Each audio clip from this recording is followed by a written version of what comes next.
Qarshimda Rostex davlat korporatsiyasi qoshidagi Russian Helicopters tomonidan ishlab chiqilgan Mi-38 vertolyoti. Bu vertolyotning o'ziga xos jihati shundaki, u VIP statusli mijozlar uchun xizmat ko'rsatishi mumkin. Birinchi raqamli bortga aylantirish imkoniyati ham bor, ya'ni agar zarurat tug'ilgan taqdirda undan Rossiya prezidenti shaxsan foydalanishi mumkin.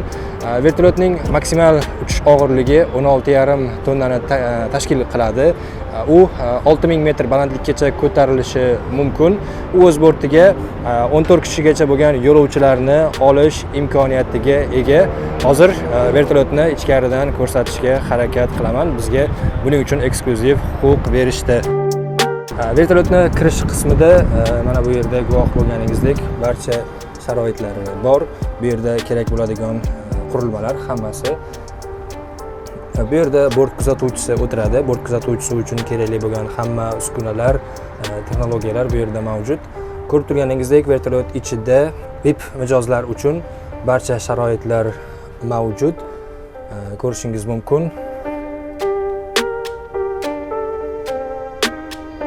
Mana bu stolda o'tirib muzokara o'tkazish yoki tanovul qilish uchun imkoniyat bor.